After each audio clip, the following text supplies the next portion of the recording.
Good afternoon, everybody. Thank you so much for joining us today. We have another great business on our Spotlight on Business video series. We have kind of a unique business. We've been spotlighting businesses that are kind of in the forefront of our right up and down the Highway 160 corridor, our lodging facilities, our restaurant facilities, retail. But today we're going to highlight a business that it kind of hides in the background of Pagosa Springs and a lovely residential community here in South Pagosa. And while it kind of stays in the background of our community, literally and figuratively, I also think that it's greatly important to the infrastructure of our business community. And again, literally and figuratively. And that's because today we're with Davis Engineering, who has been in Pagosa for years. We'll let Mike Davis tell you about that story. But again, it's just a critical infrastructure business here in Pagosa Springs. So we are going to be talking to Mike Davis, who is the owner of Davis Engineering. So we are here in South Pagosa to talk to Mike, owner of Davis Engineering, and let's have him join us today. Mike, welcome to our Spotlight on Business, and thank you for joining us today and being a part of it. Hello, thank you for having me. So Mike, one of the questions we ask about our businesses that have been here a while is, tell us your story. So how long have you been here in Pagosa Springs? Sure. So actually our company's been in business since 1948. The company was started by my grandfather, so it's a pretty interesting backstory. He attended the Colorado School of Mines during the Depression. When he got out of school, he didn't figure there was a good opportunity for engineering work to be performed, so he actually did contract mining work for nearly 10 years before he decided that it was time to where the communities could support some engineering work. So he wanted to open the business originally in Alamosa, but he was in Crete at the time, and they only had enough money to get to Del Norte, believe it or not. So that's where the company started, was in Del Norte. And then over the years, it's kind of moved a little bit. We have our corporate office in Alamosa now. That ended up happening in 1997. So obviously took almost 4 decades for that or 5 decades, I guess, for that to happen. And then we opened a branch office here in Pagosa in 1986. So we've been here for a good long time. We rented various spaces through the community, a couple different spots on Main Street. Then we had the little office just a block to the east of us here on 7th Street. And then we actually moved into this office in 2004. So again, it's hard to believe we've been at this location for 20 years. Wow. Yeah. What a great story. So multi-generational engineer. Yeah. So my grandfather was a land surveyor and an engineer. My father actually started out being a starving school teacher and decided that, he needed to support his family a little better. So he came to work, I think it was in the early 70s, as a full-time land surveyor. And then Thanks. Hello. I'm just gonna. There we go. Okay. Keep going. So, so my father came to work full-time in the early 70s. And then my grandparents ended up selling the business to my father and 2 of his partners in the mid 70s.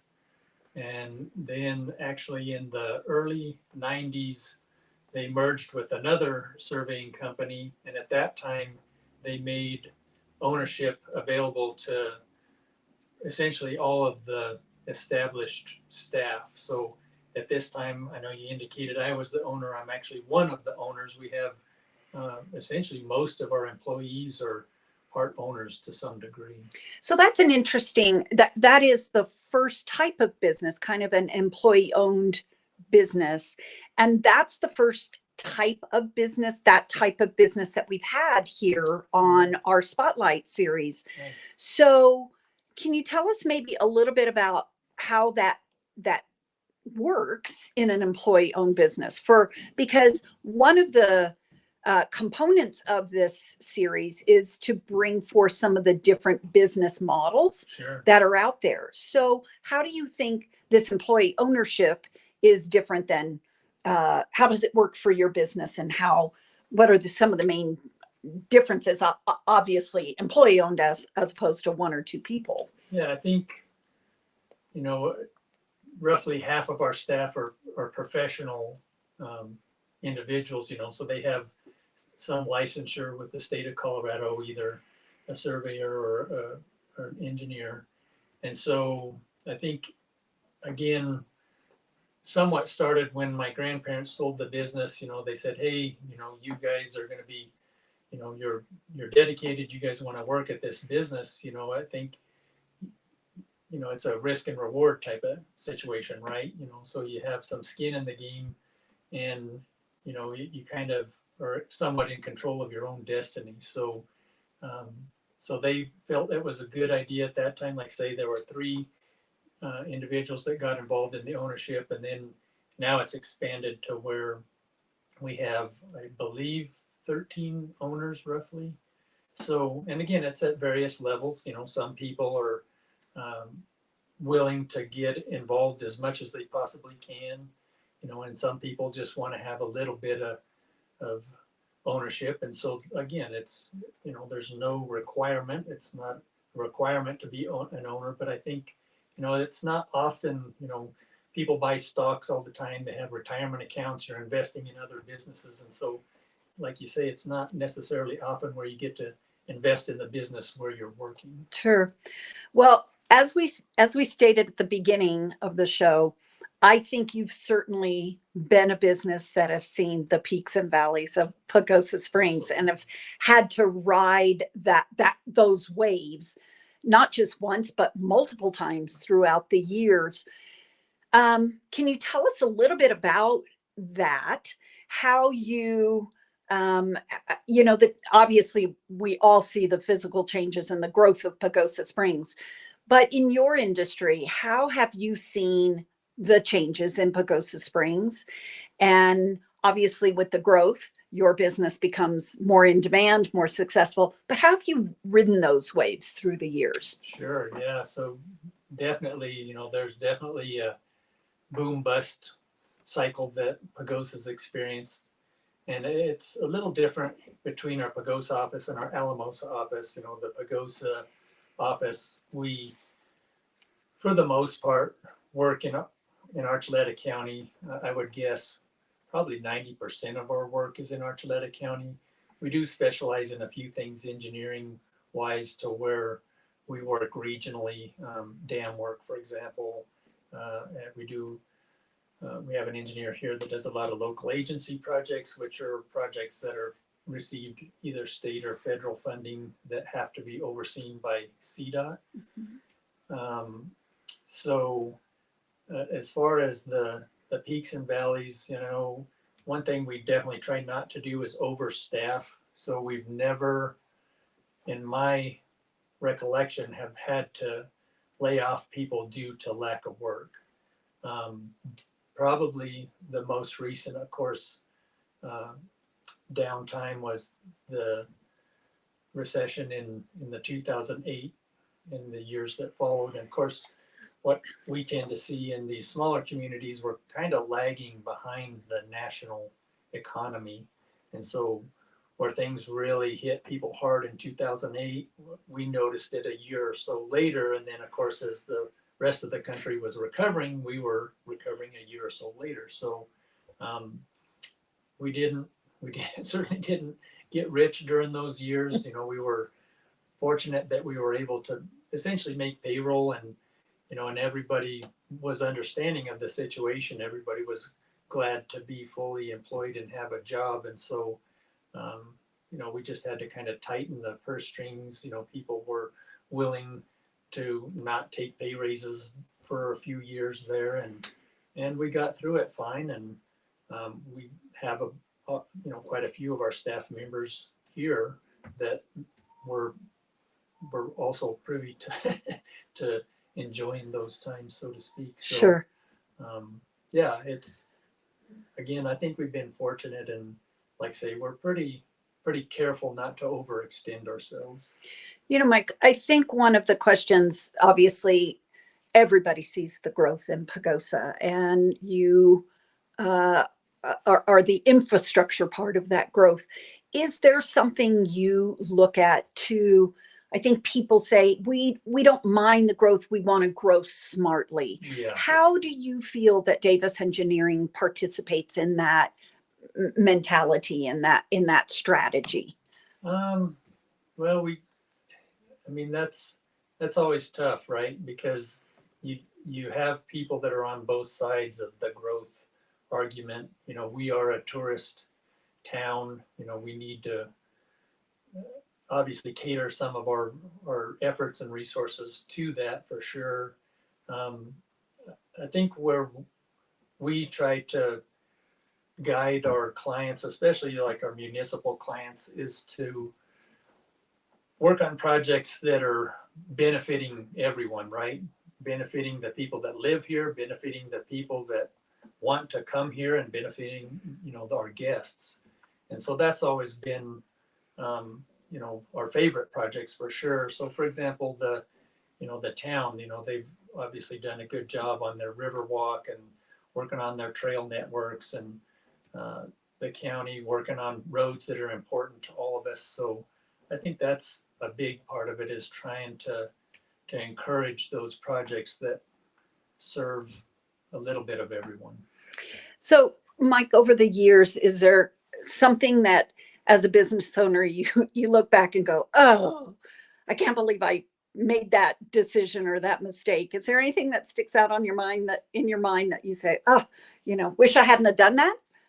Yeah, and I would say, there's certainly projects that are like that, and I would say the overall thing that I wish I had done was trust my instincts. I think, especially when I was younger, I wanted to be a pleaser. I wanted to, help as many people and do as many projects as I could. And I think just us as humans, the older we get, the more you feel comfortable in trusting your instincts, and where there were warning flags before, and I just kind of shoved them aside. Now I'm kind of like, okay, maybe this isn't the project for me, or Sure. whatever the case. On the flip side of that coin, certainly you've mentioned the Riverwalk and the roads and working on the town to lakes trails. Is there a project or projects that you are particularly proud of throughout the years? One or two? Yeah, for sure. I think, doing the Stevens Reservoir enlargement for Pagosa area, that was a really good project. Again, it's something that serves our overall community and providing, another raw water storage basin. Definitely, we've done several projects for the town and the county that have been, again, projects that you feel good about. You drive through them, for years, and are able to say, hey, we helped them accomplish this. So, yeah, there's quite a few. 8th Street was a really good one for the town. I know the project took an extra year or so, which wasn't ideal, but I think the end result, it really gave a nice facelift to this main corridor through the south part of town. Some of the ones we're working on now, of course, the Springs Resort, I think that's going to be, a really nice project when it's completed, and just a really fun, unique project to be able to work on. Obviously, in a small community, you don't get the opportunity necessarily to work on those. But yeah, there's been quite a few. The hospital site plan was fun. Again, the ones where I think a good section of the community gets to enjoy them, I think those are the funnest ones. Well, you certainly have the reputation and the repertoire of projects to be very proud of in our community. Before we come to a close, anything you want to say? Any recommendations to businesses? Anything about your time here in Pagosa? Oh, yeah, I could say several things. I think one, do what you love. I think what people say, if you enjoy what you're doing, it's not work. I think that's really important. Do what you want to do. As far as Pagosa, I hope that people will continue to enjoy our town and make it a better place. It's always hard to please everybody, but I think if we can come together on some of these projects, it just makes it that much nicer for everyone. And I felt really fortunate that I ended up coming here. At the time I was working in our Del Norte office, and Jay Harrington was the town manager at the time, and Jay said, "Man, it would really be nice to have an engineer, right here." And I said, "Well, let's see what we can do," and it ended up working out. And I think, it was really a nice move for me. And I hear a lot of people tell similar stories as to how they ended up here. So. Great. Well, thank you so much for your time. Again, a key business in our community, one that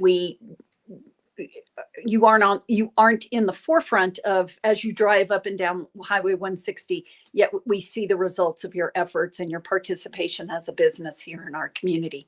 So thank you, Mike, very much for joining us today. And thank you, everybody, for joining us on this segment of our Spotlight on Business. And please join us again next week as we continue to highlight another business every week here in Pagosa Springs. Let's listen to their great stories. Thanks for joining us, and we'll see you again next week.